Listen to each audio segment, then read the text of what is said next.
buenas tardes. Tengan todos ustedes, amigas, amigos, que nos conectamos con cierta frecuencia a través de este medio. A pesar que las 2 últimas semanas no tuvimos esta comunicación. En el mes de mayo, junio, tuvimos una práctica de hacerlo una vez por semana. Todos los jueves nos encontramos. La última vez que hemos estado conectados a través de este medio ha sido el día 1 de julio. Fue la última vez que estuvimos conversando directamente, en vivo. Y han pasado ya 3 semanas. Estamos 22 de julio y creo que hay temas interesantes que nos permiten hablar nuevamente con todos ustedes. Y hablar con los mismos conceptos, hablar con claridad. Siempre que nos hemos dirigido a todos ustedes, lo hacemos con el mayor de los respetos. Y una forma de mostrar ese respeto es ser sincero, es decir, lo que realmente pensamos. O sea, no decimos necesariamente lo que nos podría hacer quedar bien con la gente, decimos lo que pensamos.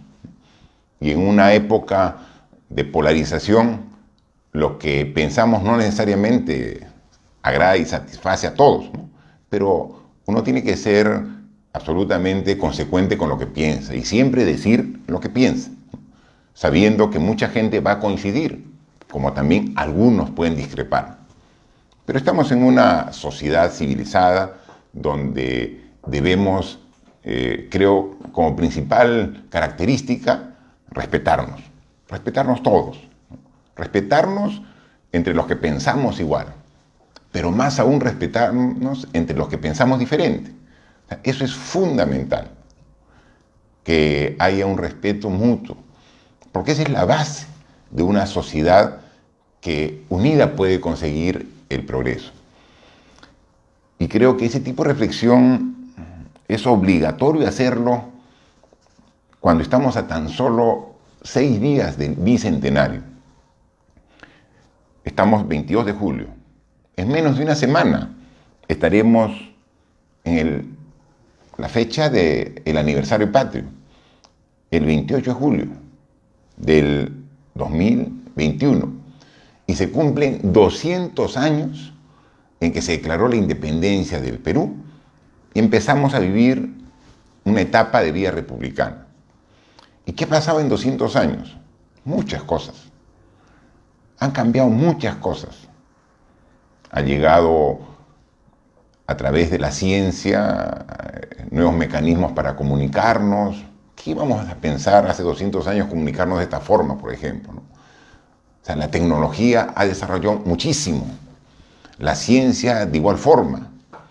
La esperanza de vida de hace 200 años era mucho menor.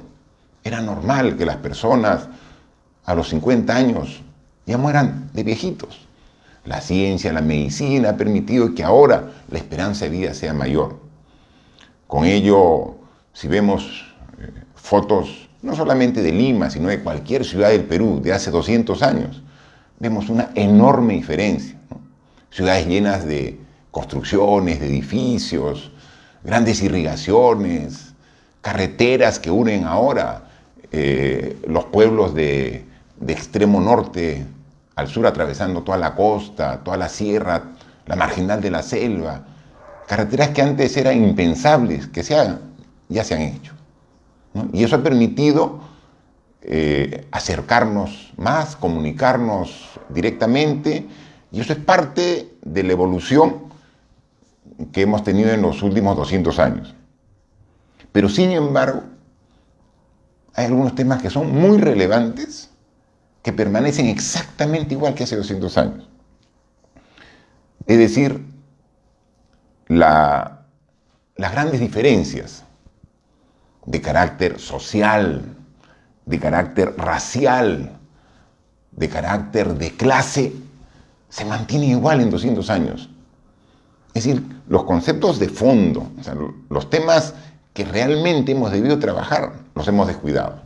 O sea, mientras que la ciencia y la tecnología se ha disparado y hay un cambio extraordinario en los últimos 2 años. En algunos otros aspectos, los que nos interesan, los aspectos humanos, prácticamente seguimos igual. Seguimos, algunos peruanos, mirando por encima del hombro a nuestros semejantes, a nuestros paisanos. Seguimos creyendo que existe el peruano de primera y el peruano de segundo. El que tiene acceso a todos estos beneficios que hemos hablado, que son producto de la ciencia, como también estamos nosotros en una situación en que hay peruanos que no tienen absolutamente nada, que viven sin servicios básicos, peruanos que en pleno siglo XXI no tienen acceso a agua, a desagüe. ¿Qué vamos a hablar de internet o la tecnología? A los servicios básicos elementales. No tienen acceso a salud, educación de calidad. Y esa es la meta que debimos ponernos al inicio y que en 200 años no lo hemos cumplido. ¿Cuántos gobiernos han pasado? Y ese tema, que es el más importante, no se lo ha atacado desde su base, desde su raíz. ¿Y qué mejor hacer esa reflexión ahora, que estamos a solo 6 días de que asume un nuevo presidente, que asume un nuevo gobierno, que asume 130 nuevos congresistas, que se pongan ese objetivo, que sigamos construyendo carreteras, que pasemos del internet 4G al 5G, perfecto, muy bien, pero que eliminemos la desigualdad, que nos tratemos todos con respeto, que no descalifiquemos a la gente por nuestros pensamientos, por pensar diferente. O sea, esto es lo fundamental para una sociedad y no lo hemos aprendido en 200 años. Y si no lo hacemos, seguramente estaremos de acá a 100 años hablando de el tricentenario, cargando el mismo lastre de una sociedad desigual que no permite el desarrollo equitativo para todos. Así que es lo que debemos trabajar todos con el mayor esfuerzo.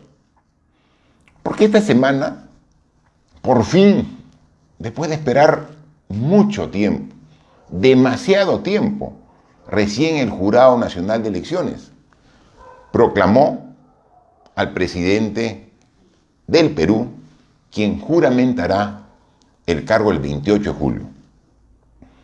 Pedro Castillo, profesor de educación rural, un provinciano, como yo, como la mayoría de los peruanos, va a tener la gran responsabilidad de conducir los destinos del país.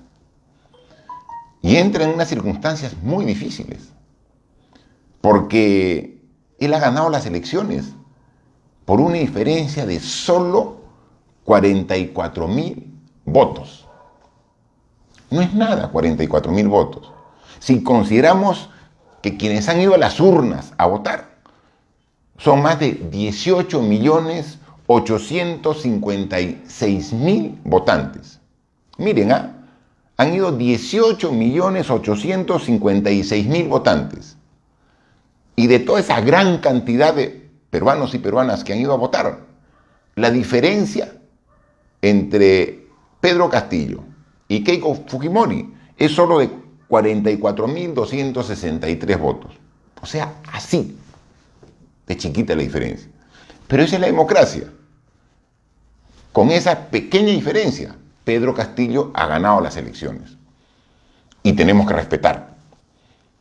Y en consecuencia, a partir del 28 de julio, eres el presidente de todos los peruanos, de los que votaron por él y de los que no votaron por él. Él es el presidente de los que confían en su discurso y también es presidente de los que desconfían de sus propuestas.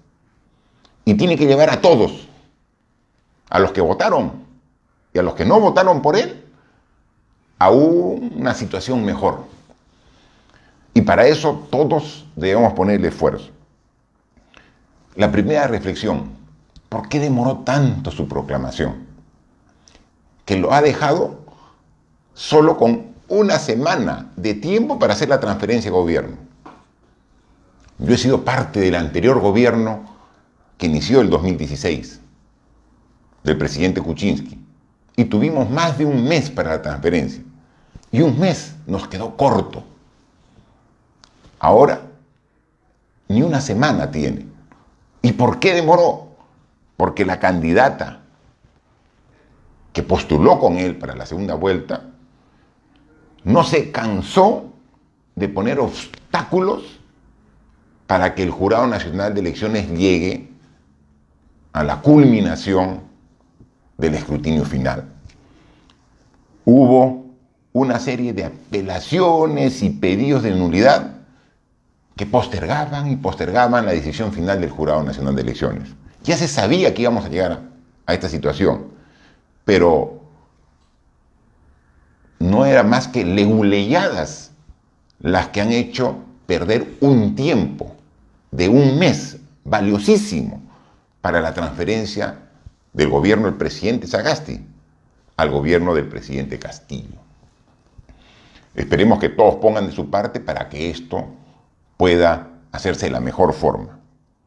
Pero ahí la siguiente reflexión: la candidata que ha perdido las elecciones ha dicho que reconoce los resultados que ha proclamado el Jurado Nacional de Elecciones.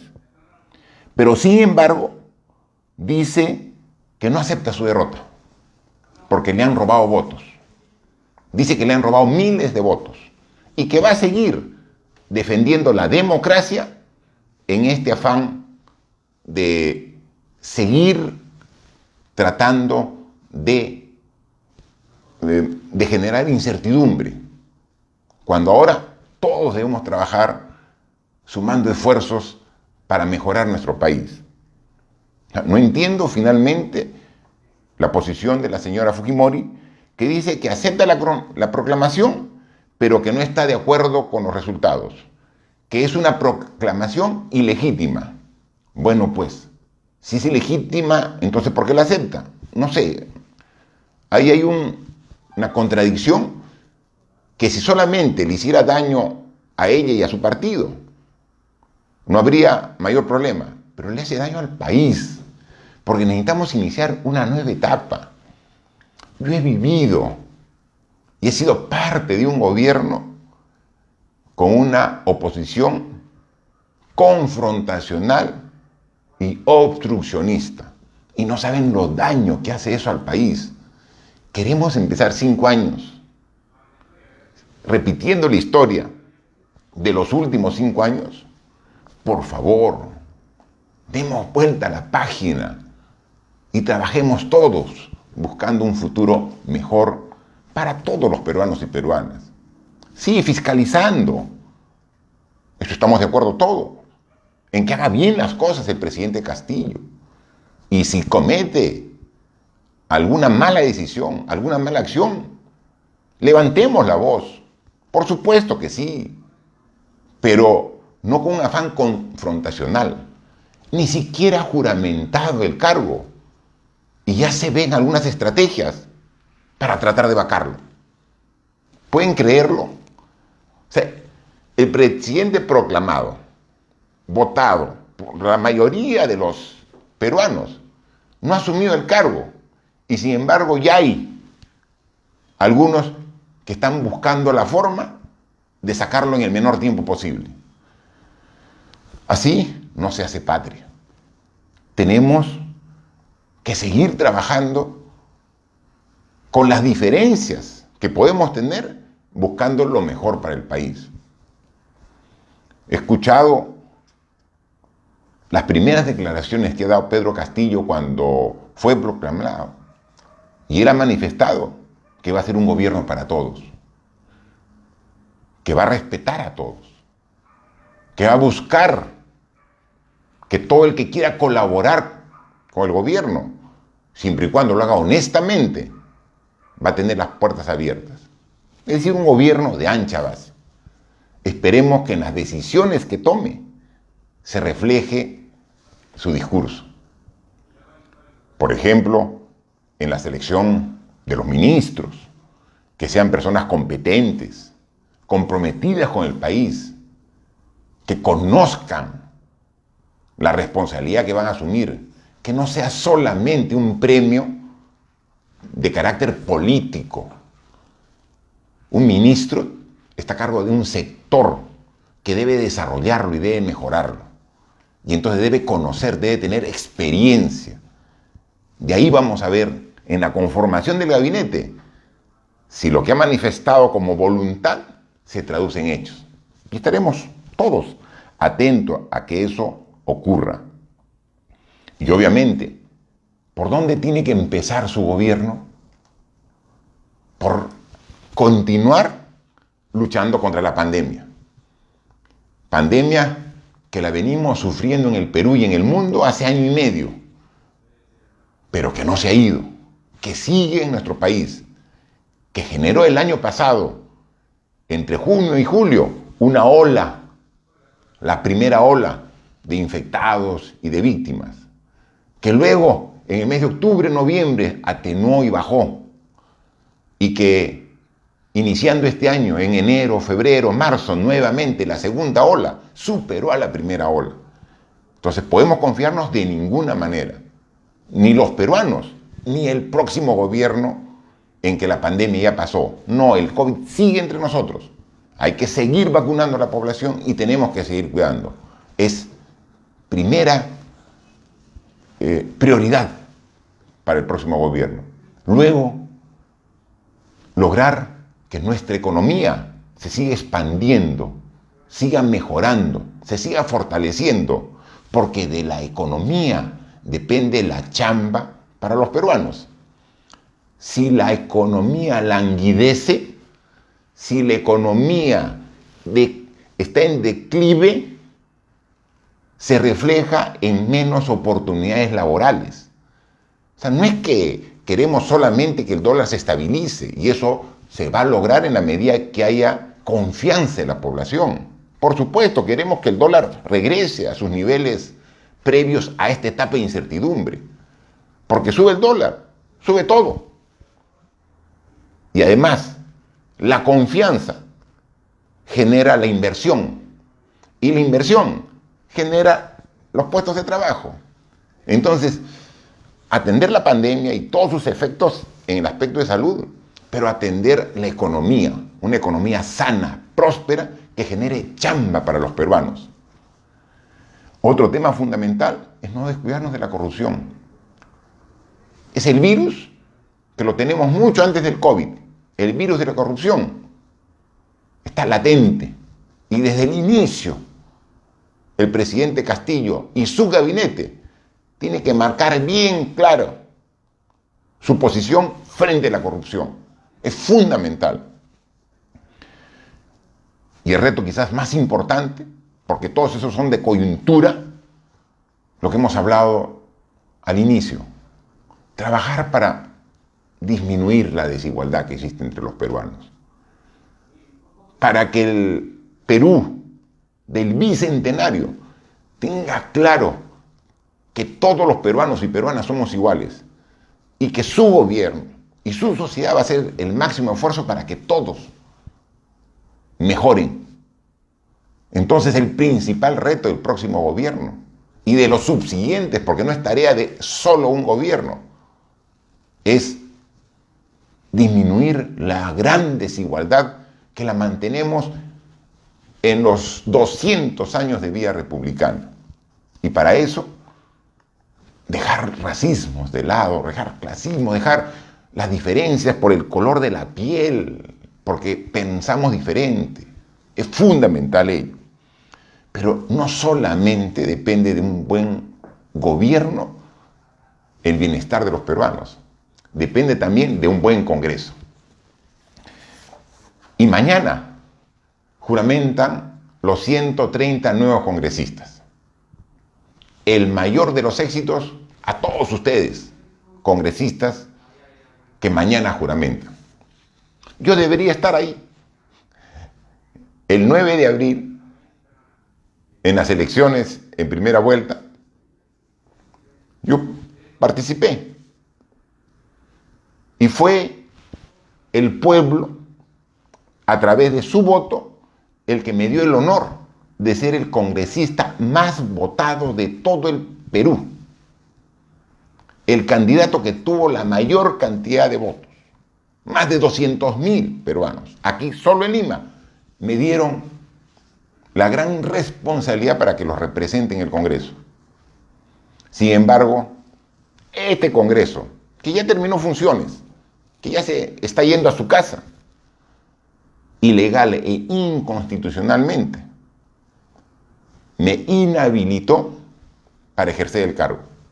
Medida que he apelado ante un juzgado constitucional para que se revierta esta decisión absolutamente política, fruto de la venganza del actual Congreso. Espero que la justicia sea realmente justa y que, analizando los temas de fondo que estamos reclamando, podamos pronto retornar y poder ocupar nuestro cargo en este Congreso que mañana está juramentando a todos sus miembros. Pedimos a este nuevo Congreso trabajar de manera conjunta con el Ejecutivo, fiscalizando, sí, pero buscando consensos. Los 5 años últimos han sido de una permanente confrontación ejecutivo-legislativo. Y quien ha llevado la peor parte de esta confrontación es toda la población del Perú. Le pedimos a los partidos representados en el Congreso que no han estado de acuerdo con la candidatura del ya proclamado presidente Pedro Castillo, que no usen el Congreso como el espacio para obstaculizar al Ejecutivo. Esa no es su función. El Congreso tiene que fiscalizar, tiene que legislar, tiene que representar a todos los peruanos, pero no es una prerrogativa del Congreso obstaculizar las acciones del Ejecutivo. Y eso es lo que hizo la mayoría del Congreso, con 73 miembros del partido de oposición el año 2016, y los que esperamos que este Congreso no lo haga. Ni el fujimorismo, sumado con sus aliados, a pesar de las diferencias, que aporten para seguir progresando y desarrollando. Estos 5 últimos años hemos tenido 2 congresos a cual peor. Yo soy sincero, yo digo lo que pienso, digo lo que me sale desde el fondo. Qué lamentables los 2 congresos que hemos tenido, ¿no? El primero, que tuve que llegar al extremo de cerrar el 30 de septiembre del año 2019, era un congreso que dedicaba solamente a la obstrucción y a la confrontación, que no permitía trabajar en función de un país mejor. Finalmente tuve que tomar la valiente decisión de cerrar ese Congreso en las facultades que tenía como presidente de la República, respetando los procedimientos constitucionales. Y luego vino un Congreso de transición que, en vez de aportar y mejorar, mantuvo la misma mediocridad. Si al primer Congreso de este último lustro lo podemos caracterizar como el Congreso obstruccionista y confrontacional, a este Congreso que termina esta semana sus funciones, podemos decir que es el Congreso de las leyes inconstitucionales y de la venganza política permanente. todas las leyes que han hecho, o la gran mayoría de ellas, han sido observadas por el Ejecutivo. Llegan al Tribunal Constitucional y se desestiman. Trabajo en vano. Tanto esfuerzo para pagarles, para que hagan leyes que finalmente no se van a llevar a la práctica. Es decir, inconstitucionales en todo lo que han hecho. Hasta ayer, en la última sesión que han tenido de la Comisión Permanente, siempre actuando, teniendo como objetivo principal la venganza política y teniendo como objetivo tomar decisiones que son ilegales e inconstitucionales. Felizmente, ya se van y nadie los va a recordar gratamente. Felizmente que los Alarcón, los Burga, los Chejade, los Merino, no son de grata recordación. Y bien que se vayan. Y ojalá que todo lo malo que nos han dejado pueda ser revertido próximamente en este Congreso, que estoy seguro que va a poner mucho mejor esfuerzo en hacer bien las cosas. El Congreso tiene que empezar eligiendo su junta directiva. Y para eso no hay un partido que tenga una hegemonía que pueda definir una junta directiva. La mesa directiva del Congreso, la que va a liderar el manejo de este poder del Estado el primer año. Para la mesa directiva tiene que buscarse consenso. Y ahí vamos a ver la primera prueba de fuego para los congresistas. Ponerse de acuerdo en la elección de una mesa directiva multipartidaria donde se sumen esfuerzos en beneficio del Perú. Esperemos ahí que demuestren en los hechos los que han dicho en la campaña su amor por el Perú. Es fundamental. Y luego que logren ese consenso al interior del Congreso, busquen el consenso con el Ejecutivo para lograr el progreso y el desarrollo de todos los peruanos. Quería también manifestar, una vez más, una aclaración, ¿no? Yo participé como candidato de Somos Perú en estas elecciones. Yo he sido candidato al Congreso, salí electo y luego los dos candidatos a la presidencia que tuvieron la más alta votación pasaron a una segunda vuelta. El partido Somos Perú tomó la decisión de dejar en libertad a sus militantes y simpatizantes porque no apoyaba a ninguno de los dos candidatos. Yo cumplí esa decisión que tomó el partido Somos Perú. Y si bien he dado mis opiniones durante la segunda vuelta electoral, no hemos tomado ninguna contacto ni relación con ninguna de las dos candidaturas. Tenemos una prensa en nuestro país, un sector de una prensa responsable, seria, analítica, racional, equilibrada. Pero también tenemos una prensa que en vez de informar, desinforma, que miente, distorsiona y confunde con una serie de mentiras que da. He visto una cantidad de noticias falsas, que yo me había reunido con el candidato Pedro Castillo. No, que yo soy íntimo amigo de Vladimir Cerrón y que tenemos reuniones. No, que me he reunido en la casa de la candidata a la vicepresidencia, la señora Boluarte, y decían día, hora. Mentira. Nunca, y así lo digo, nunca me he reunido con ningún integrante del equipo del candidato Pedro Castillo en la segunda vuelta. Nunca, con nadie, ni con el equipo de la plancha presidencial, ni el equipo del partido que lo presentaba. Y esa misma posición la voy a continuar manteniendo ahora en el inicio del gobierno. Voy a mantenerme al margen, como la mayoría de los peruanos, de la toma de decisiones. Esperemos que le vaya bien al próximo presidente del Perú. No entiendo cómo hay peruanos o peruanas que le desean que fracase, sin pensar que su fracaso es el fracaso de todos los peruanos.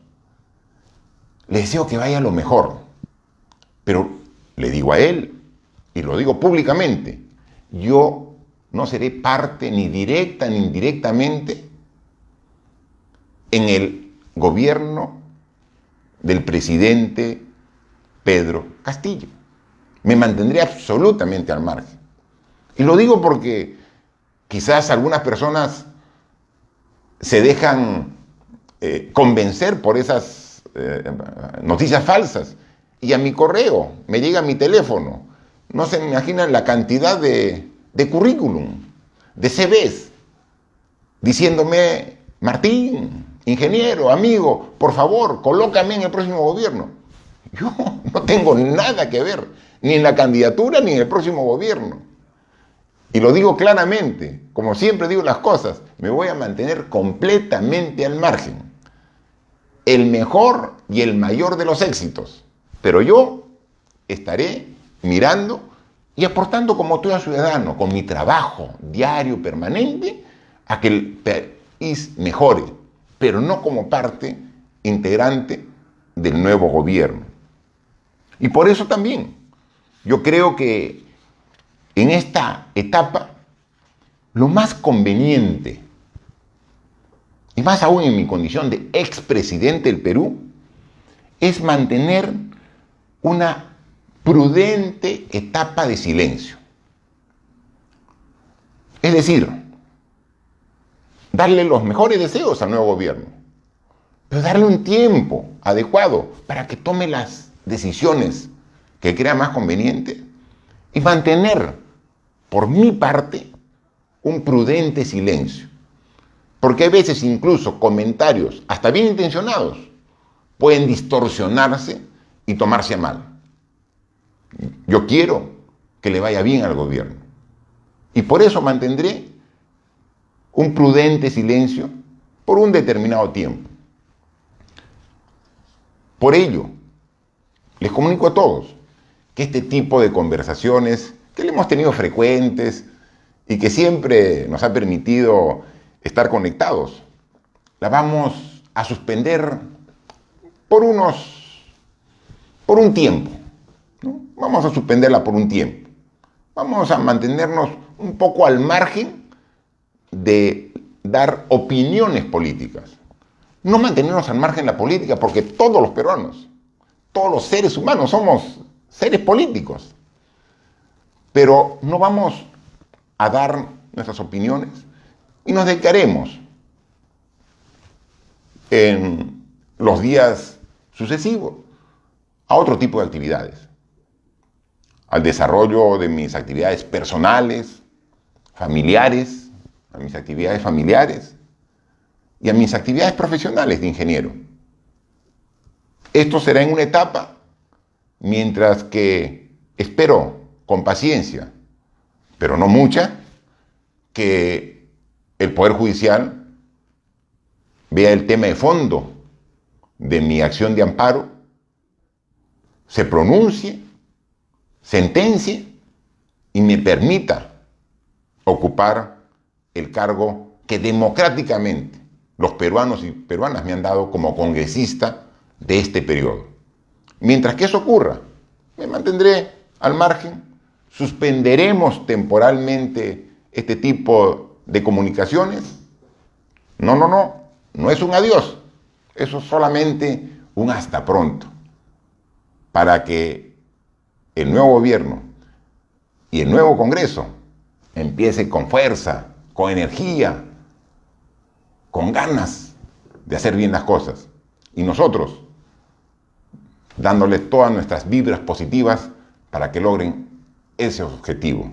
Como estoy seguro, lo harán la mayoría de los peruanos. Así que muchas gracias por su permanente apoyo. Muchas gracias por las muestras de cariño que sigo recibiendo cada vez que interactúo con diferentes personas. Gracias. Mi compromiso siempre con ustedes, mi compromiso con el Perú.